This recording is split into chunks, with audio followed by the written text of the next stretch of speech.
Okay, hello everyone. This is Dr. David Ajibade with the Brain and Body Foundation, and this is your health in your hand. And is it hand or hands? Come it. All right, scratch that, folks. We're gonna start again. I'm talking to my editor. I'm talking to the producer editor. Okay, I haven't done this in a while.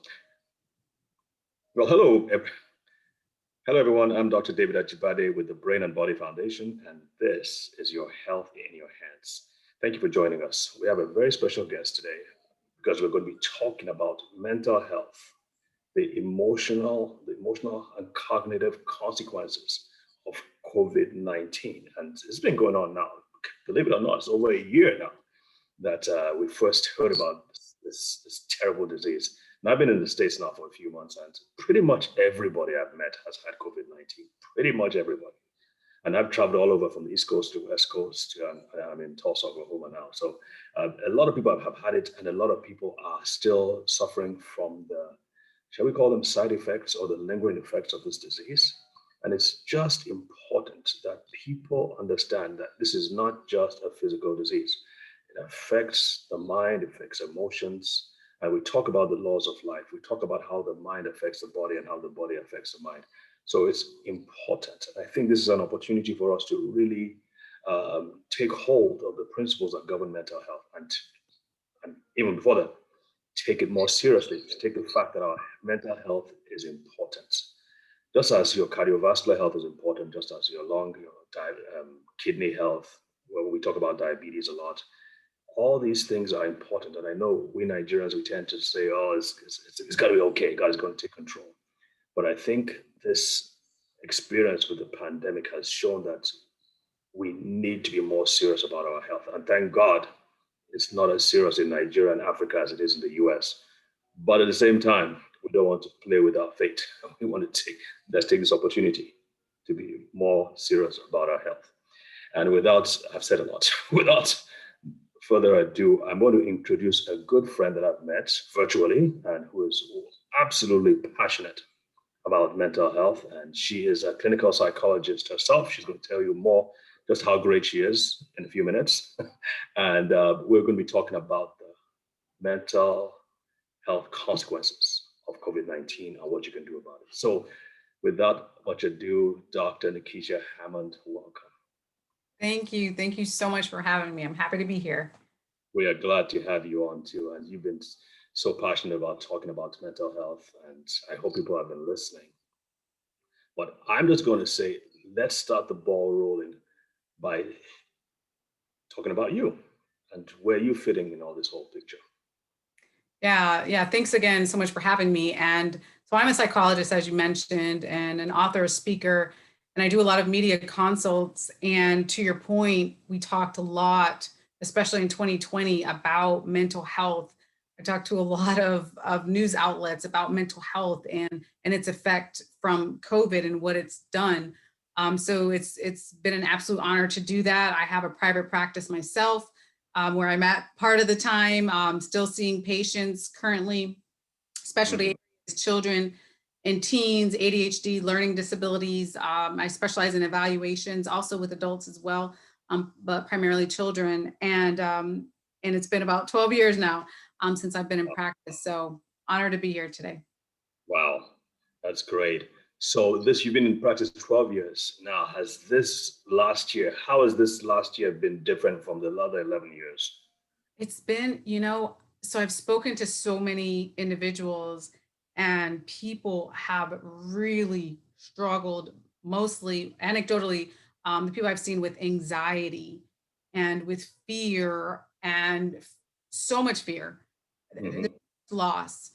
So fear of getting COVID, fear of what that means, fear of what happens if I lose my job, what happens to my family. A lot of fear and anxiety is what I've seen this past year.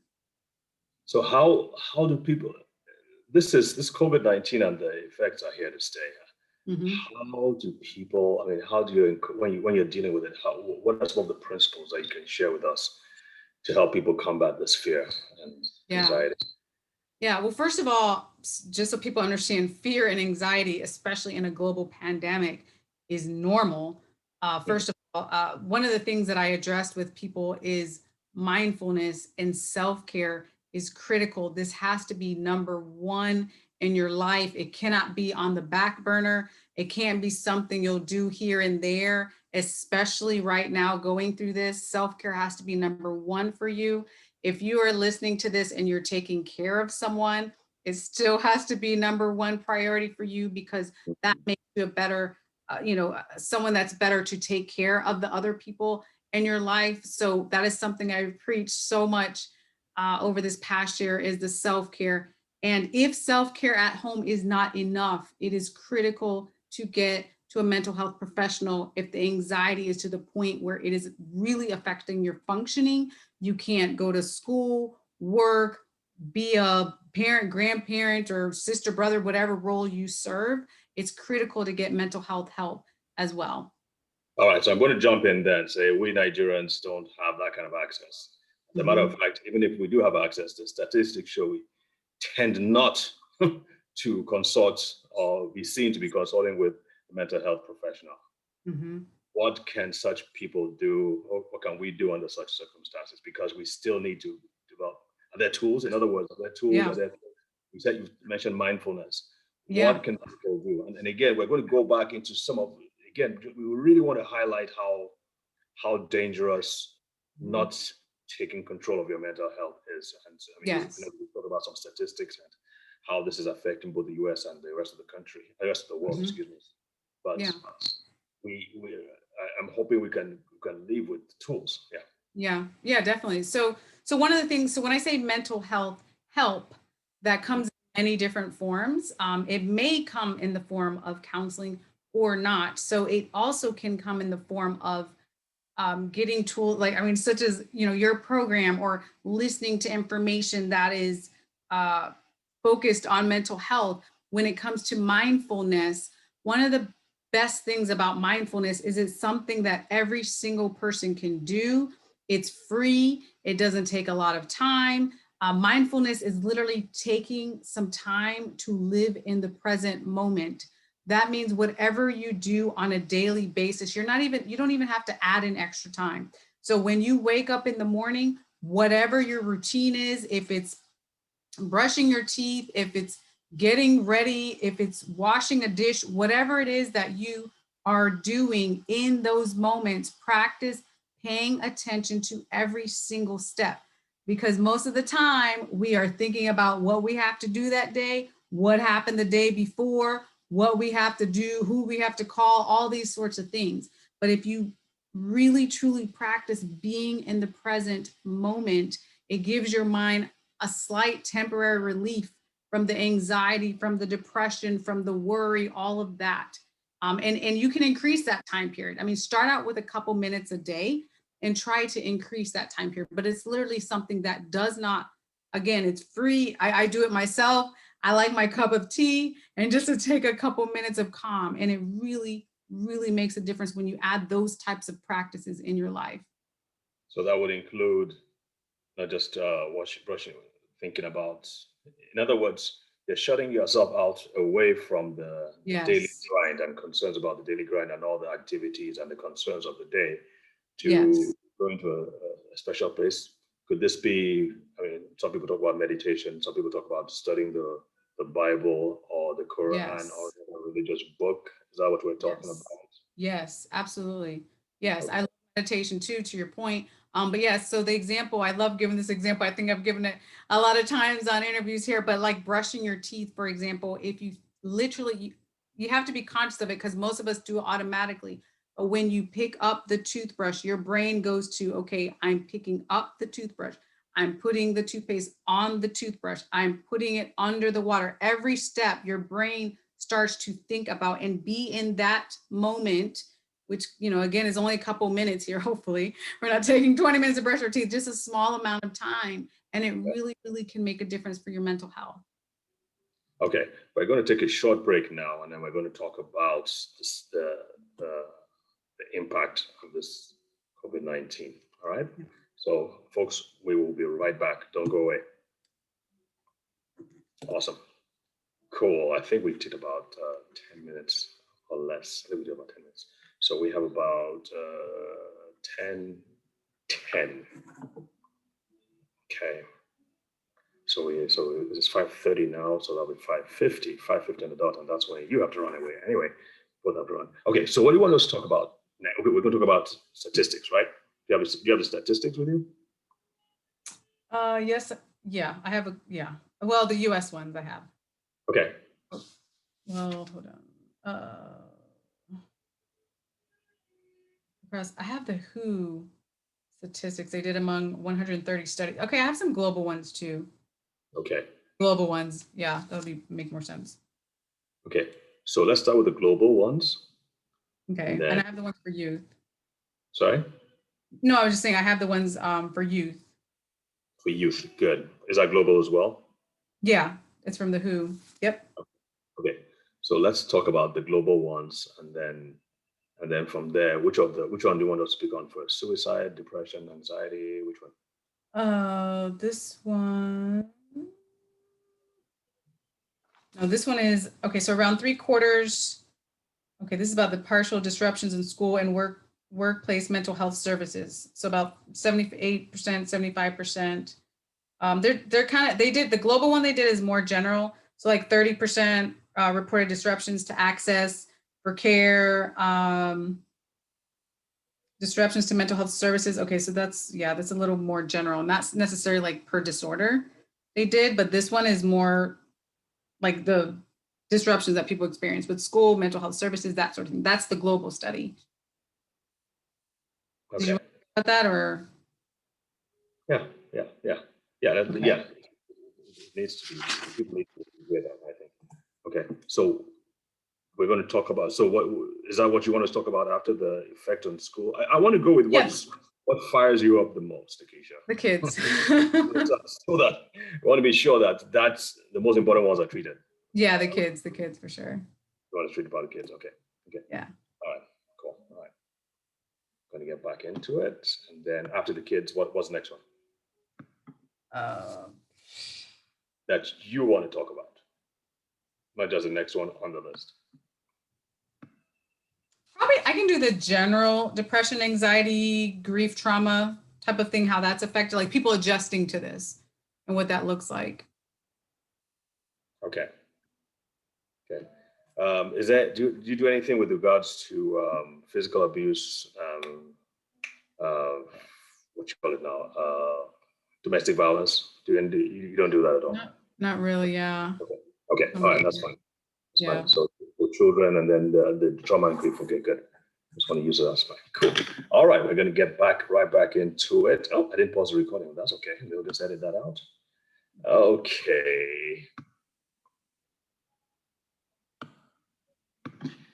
Okay, welcome back, folks. I'm here with Dr. Nekeshia Hammond, who's a clinical psychologist who works a lot with children, but adults as well. And so, Doc, how is this thing affecting people worldwide in terms of mental health? Yeah. So the WHO, they did a study, a survey with about 130 countries throughout the world, and they found that 3/4 of kids were really disrupted with their schooling, which we know has some pretty profound impact on children's mental health.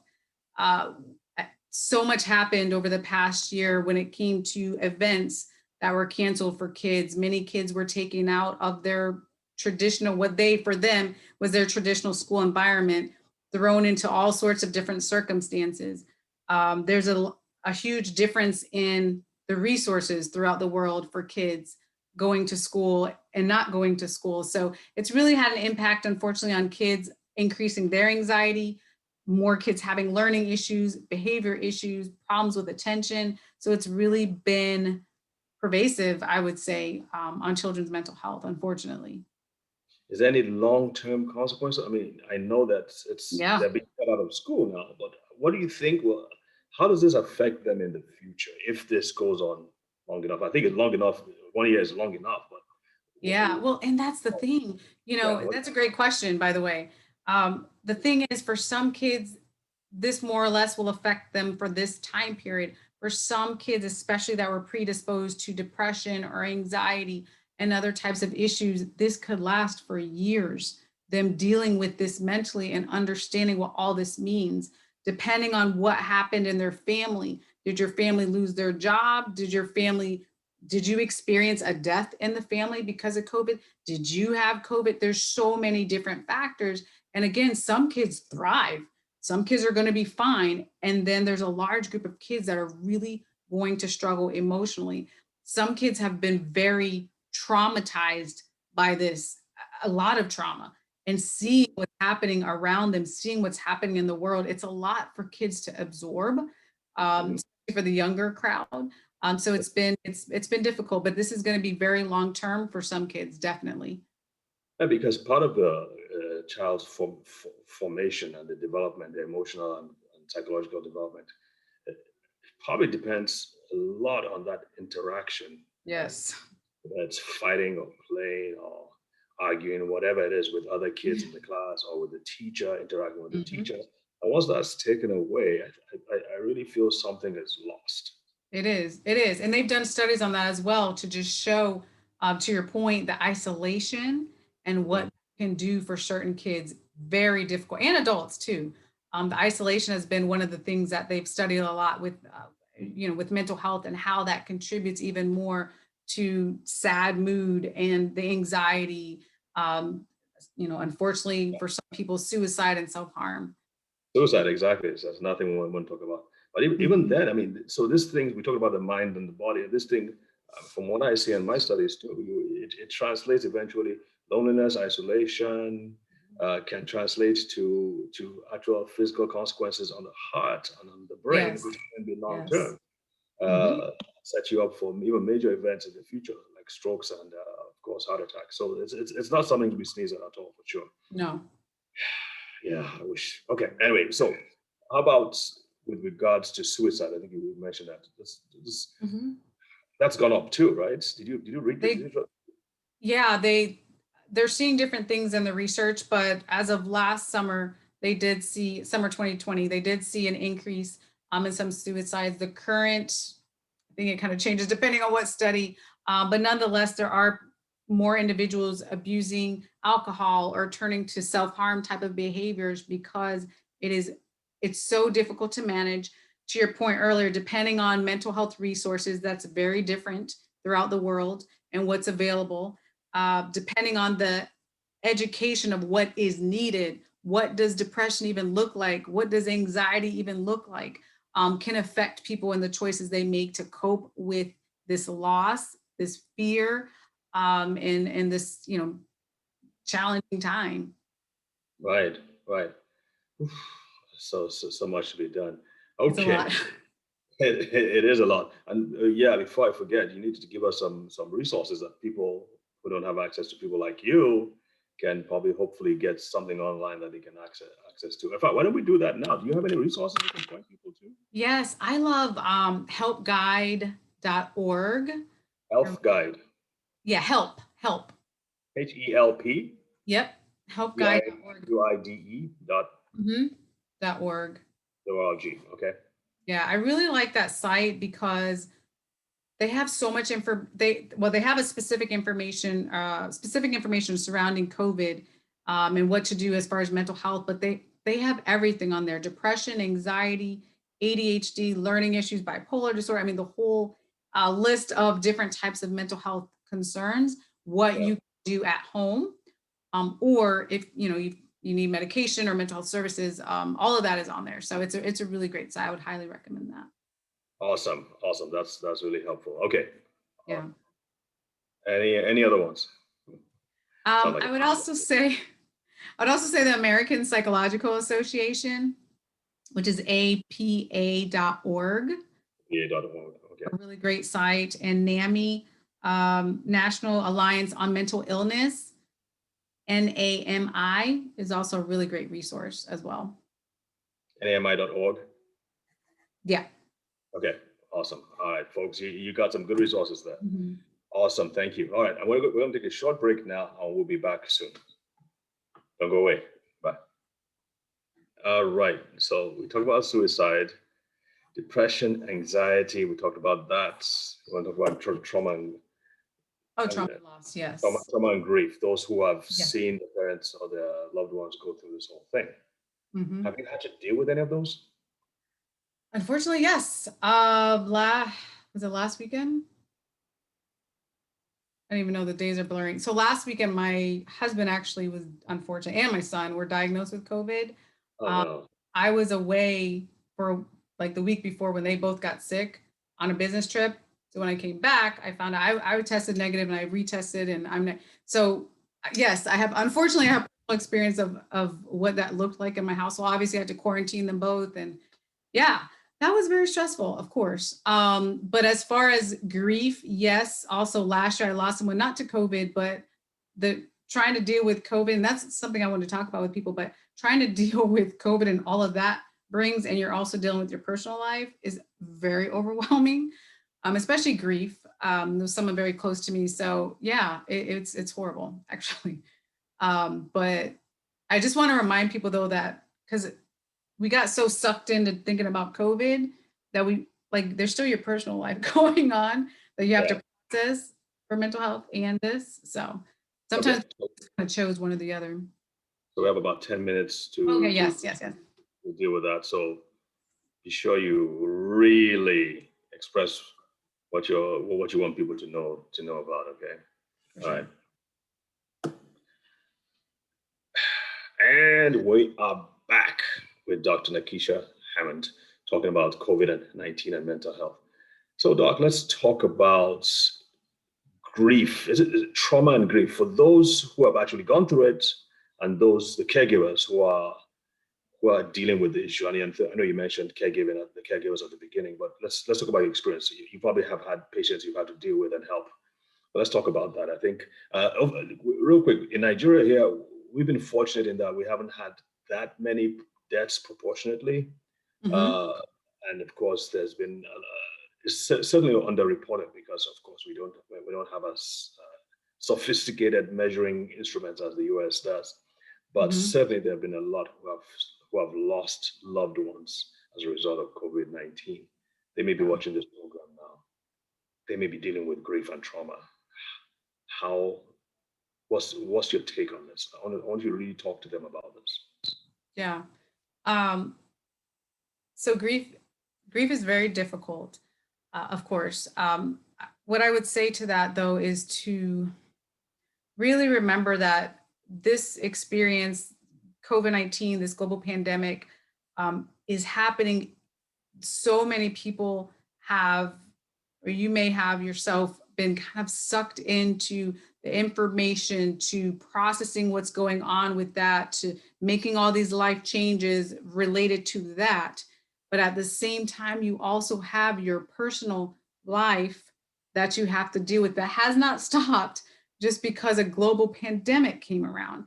So it's really critical as much as possible to make sure that you're paying attention to your mental health and understanding, especially when it comes to grief. It's really important not to sweep it under the rug, not to pretend something didn't happen, not to say, oh, I don't want to think about it, but really try to work on managing that grief, feeling those emotions. Very important.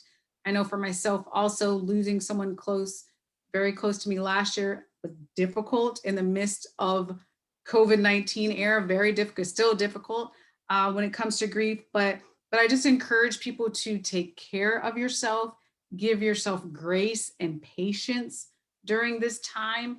Um, Depending on who you are, sometimes depending on who you lost, maybe sometimes grief can, the healing can occur in a couple of months, sometimes it's a couple of years, and sometimes it's decades. And there's no perfect timing. So I also want to remind people of that. But it's so important. I can't stress enough for you to take care of yourselves during this time. This is a very critical time, more critical, I think, than ever to take care of yourself when it comes to your mental health. Absolutely, I couldn't agree with more. So, other than mindfulness, what are the other things that you feel people need to prioritize when taking care of themselves? Yeah, I think you really need to prioritize making sure that you're surrounding yourself with individuals and with things or hobbies or whatnot that you enjoy, that uplift you, people that support you. Not everyone, unfortunately, is supportive necessarily in the world, but there, hopefully you have a group of individuals that support you, that you can talk to, that you can process what's going on with you. As well as, I mean, to your point earlier, which you mentioned, taking care of your physical body as well, whatever that looks like for you in whatever form. Movement, very important. You don't have to, I don't know. There's different types of movement. So some people exercise and yes, movement. some people like vigorous exercise and some people like taking, short walks, whatever it is for you, but some type of exercise, because that also helps your mental health. I like to also emphasize to people that, and people are almost tired of me saying this, but especially if you're Black, you need supplements. Yes. People they turn their noses up on supplements, but I'm telling you, this could save your life, especially when we talk about vitamin D, zinc, and vitamin C. These are things that are extremely safe once you take the recommended doses. And it's better for you to have a little more than not to have enough, because you need these to fight against, not just protect you against disease, but help you to fight better against disease. And also for your mental health as well. Vitamin D is important, zinc is important, vitamin C is important, magnesium is important. Those are things that help to deal with the stress. I mean, when that stress begins to affect your brain, it actually does physically affect your brain. And you need to be able to combat that by strengthening your body, strengthening your brain and your mind and all those things. So yes, mindfulness, meditation, go to church, go to the mosque, make sure you have that spiritual aspect taken care of, but also have the physical aspect taken care of, because they both work hand in hand. What do you think, Doc? I totally agree. I couldn't agree more. And I think that you really need to, when it comes to mental health, you need to think of whatever your self-care routine, your mindfulness, meditation, or spirituality, and all those things, think about making a commitment to bringing that into your life, because it's not just during this time, during COVID or quote unquote difficult, challenging times, that you need to be thinking about your mental health. This needs to be a part of your life, so that 1 year from now, 3 years, 5 years from now, whatever challenges come into your life, you are mentally able to handle them. You can manage the emotions that will come up related to whatever life throws at you. That's what true self-care and mental health awareness is. Absolutely. Absolutely. Thank you for mentioning that, because I think that's really important. How about those who've lost people from the disease? Yeah. It's so hard. It's so difficult right now, because depending on different beliefs related to loss, it can be difficult. I would highly, highly recommend that you find that group that you can process that loss with, process that grief of losing someone with, as well as do what you need to do to honor that person, whatever that looks like for you. Grief is hard. I think it's very difficult, but I think the one good thing is that you always have the memories of that person with you. That's something that can never be taken away. You'll always have that for the rest of your life. So concentrate on those positive memories you had with that person, and just really remember to process this loss with others around you. Yeah, absolutely. Thank you so much for saying that. People need to enjoy the memories of the people that they've loved and who have gone. So, if any final thoughts about this whole thing? I mean, have you had your? I was going to say, have you had your vaccine? But I think I know the answer to that. Yeah. Still waiting. Still waiting for that, right? It's still, yeah. We're waiting on things to get sorted out in our state. I'll say it as that. But no, final things I want to remind people of there, especially when it comes sometimes to the news and the information that you can hear a lot of doom and gloom and the world's over. Yeah, I think they should just shut those TVs down, quite frankly. Right. Take a break if you need to from all the negative energy, negative information coming at you. Focus on you. Focus on making sure you're mentally and physically well. Surround yourself with positivity, whatever that looks like, and realize there really is hope. There really is hope. Hope is still there. Yeah, and here I am on a TV station saying people should shut TVs down. I was like, oops. Oh. But yes, I was referring primarily to news and the gossip sections, and all the other stuff that's all about politics and it's a scam, the conspiracy theories. I mean, those things can drive you Yeah, absolutely just nuts. So take a break. yeah, take a From it. break from all those Yeah. things. Yeah. Goodness gracious. All right, folks. We've been on the show with Dr. Nekeshia Hammond, who's been brilliant, absolutely brilliant in talking to us about the effects of COVID-19 on our mental health and what you, me, everyone can do about it, so that we don't become statistics. I mean, this is for the long haul, folks. The lessons we learn here, we should be able to carry them and hold on to them for the rest of our lives, because these are principles. Whether it's COVID-19 or whether it's another pandemic or whether it's a nuclear war, these principles remain pillars, the foundational principles: mental health, mindfulness, exercise, relationship with family and friends, work, cognitive, exercising your brain. All those things are absolutely, no matter what happens, you kind of keep on doing those things. And the better you do these things, the stronger you will be, the more you will have a defense, resilience, you have a great ability to bounce back than those who just sail through life without really taking to heart these principles. So please, I hope you take them to heart and continue to watch your health in your hands. And by the way, Dr. Hammond, please tell us how they can reach you. I forgot that. Yes, so I am on, I think, almost all social media platforms, but the easiest way to reach me is on my website, drnekeshiahammond.com, or again, on any social media platform. I'm more than happy to answer any questions or get anyone resources that they need. Awesome. Awesome. And you guys heard that. Okay, thank you so much for coming on, and I'm hoping we can get you on sometime in the near future. Absolutely. Thank you so much. You bet. All right, folks. See you again next week. Remember to stay safe. God bless. Bye.